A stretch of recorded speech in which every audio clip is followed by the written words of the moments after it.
Welcome to Manchester. This is the site of S. Norton & Co. We're a metals recycler in the UK. My name's Keith Freegard and I'm the former director of Axion Recycling Limited, one of the UK's leading recyclers of plastics. Our plastics come from waste electrical equipment and from automotive scrap. Here behind me you can see the input point for scrap metal into the Manchester site of S. Norton & Co. The UK scrap steel market is about 11 million tonnes of material, and S. Norton are the largest independent processor in the UK for scrap metal. They have nearly 20% of that scrap market.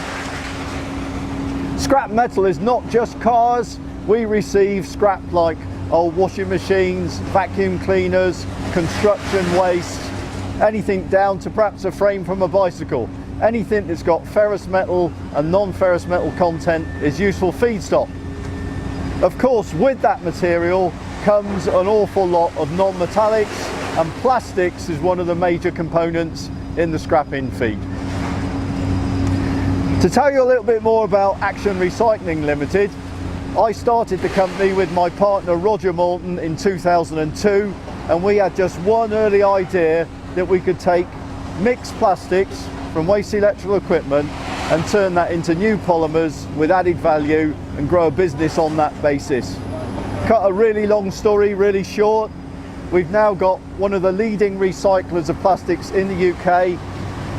We're receiving all of our materials from S. Norton & Co.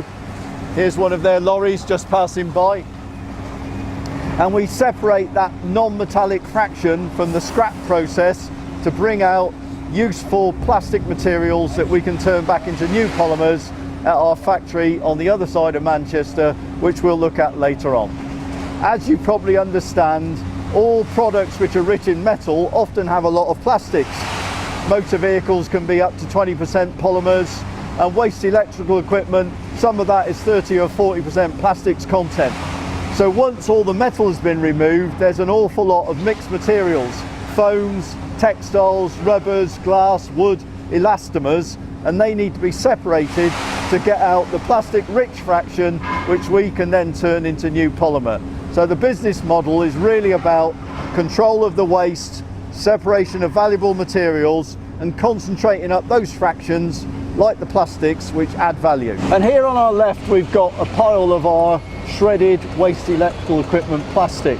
So we segregate the waste electrical equipment so that we can track it through the system and we know what yield of polymers we receive from it.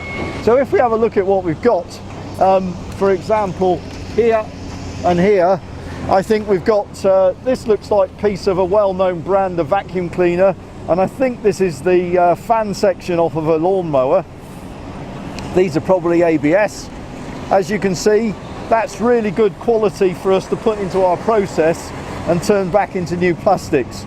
In the past this would have all gone to landfill, but now this is our future. This is the new resource that we're using to make plastics, to make the next generation of products.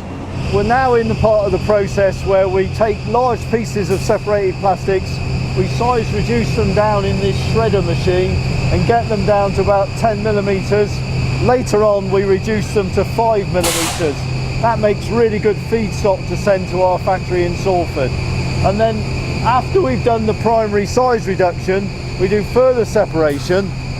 And what we're doing there is we're removing the fluffy textile fraction that goes to our solid recovered fuel. And that goes to the energy from waste market.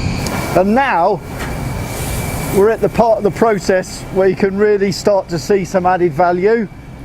This is our lovely mixed plastics material that becomes the raw material going into my other factory that we call the polymer refinery. So just 15 minutes ago, this was that big pile of waste electrical equipment down the other end. And now what you can see is, well, I really call this our crude oil, if you like. This is still all different types of polymer, got some rubber in it, bit of wood, some copper. We actually like the copper, we get that out.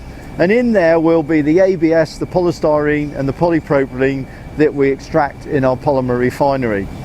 What I think we need now is to see the industry really step up, and that's going to be brought about by investment from the organisations who really understand what it is that the big volume end users require. The polymer industry has spent the last 50 to 100 years understanding exactly how to use molecular chemistry to bring about materials that deliver exactly what each application requires. And we spent the last 15 or 20 years learning how to make high quality recycled materials from waste feedstocks. If we put those two things together, then I think we can see growth to the stage where we can satisfy the huge demand that exists if we took that whole volume of consumption of polymers in Europe and looked at trying to achieve 20 to 30% recycled content in the next 10 to 15 years. And that's where I think the business needs to go. Over the years, we've learnt the importance of supplying the OEMs and the brands with what they want. Consistency, reliability, and quality that's the same batch after batch. And I think we're at a point now in the development of our technology, our system, where we're ready to form a working relationship with a big virgin polymer producer, because we can give them what their brands require. This really long, flat, consistent material. Absolutely just right for blending with virgin polymer.